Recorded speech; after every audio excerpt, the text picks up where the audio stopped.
मेरे सभी देशवासियों को नमस्कार। साथियों, आज हम बात करेंगे हमारे देश में चल रहे हालातों के बारे में। चाहे वो हालात एलएसी के बारे में हो या वो हालात हमारे देश में कोरोना जैसी वैश्विक महामारी के कारण बिगड़ने वाले हो या देश में बढ़ रही दिन प्रतिदिन पेट्रोल व डीजल के दामों की हो। आज हम बात करते हैं एलएसी के बारे में। तो हम सेंटर में बैठे मोदी सरकार से ये पूछना चाहते हैं, देश की जनता ये सवाल करना चाहती है कि आखिरकार गलवान घाटी में एग्जैक्टली हुआ क्या था। हमारे देश के रक्षा मंत्री श्री राजनाथ सिंह जी ये बोलते हैं कि देश के एक हिस्से पर चाइना ने अपना कब्जा कर लिया है, और कुछ ही समय बाद आप आकर ये बोलते हो कि हमारे देश में किसी प्रकार का चाइना ने किसी हिस्से पर कोई कब्जा नहीं किया। तो सवाल यहीं पर आकर खड़ा होता है, यदि हमारे देश पर किसी हिस्से पर चाइना का कब्जा नहीं है तो फिर हमारे देश के 20 सैनिक शहीद कैसे हुए।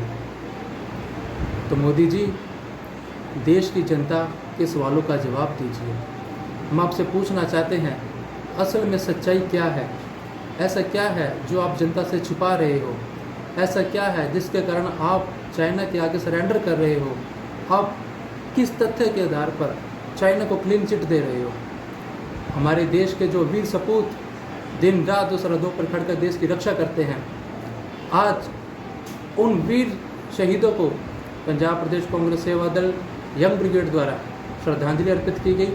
और साथ ही साथ हम आपसे ये सवाल करना चाहते हैं कि ऐसा क्या कारण है जो आप देश की जनता के समक्ष इस बात को क्लियर नहीं कर रहे।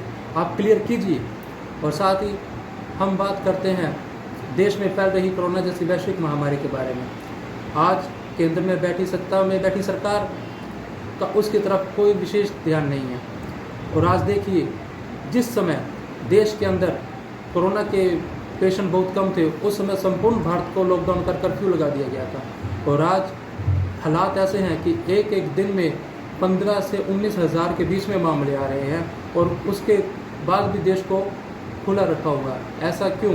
और इस मोर्चे पर जब सरकार को देश की जनता के लिए कार्य करना चाहिए था, तो आज केंद्र सरकार चुप क्यों बैठी है?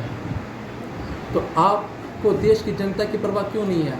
तो आप इसके लिए ठोस कदम उठाएं, और ये जो आपका फेलियर है उसको फेलियर को ठीक करने की कोशिश कीजिए, क्योंकि ये अब स्थिति जो हाथ से निकलती जा रही है वह अब कंट्रोल में नहीं आने वाली। तो कृपया इसके लिए तुरंत ठोस से ठोस कदम उठाएं। और आपका फेलियर इस जगह पे भी साफ दिखाई दे रहा है। और साथ के साथ जहां कोरोना जैसी वैश्विक महामारी के कारण आज प्रत्येक वर्ग इससे प्रभावित हुआ है, वहीं आप दिन प्रतिदिन तेलों के दाम बढ़ाकर उनकी कमर तोड़ रहे हो। यह कहाँ का इंसाफ है? मोदी जी, जनता के साथ इंसाफ कीजिए। जनता ने आपको जिताया है, जनता का साथ दीजिए, ना कि उनके ऊपर किसी प्रकार का भार दीजिए। और आज दिन प्रतिदिन आप तेल, डीजल, पेट्रोल के दाम दिन प्रतिदिन बढ़ाते जा रहे हो, तो ऐसा मत कीजिए।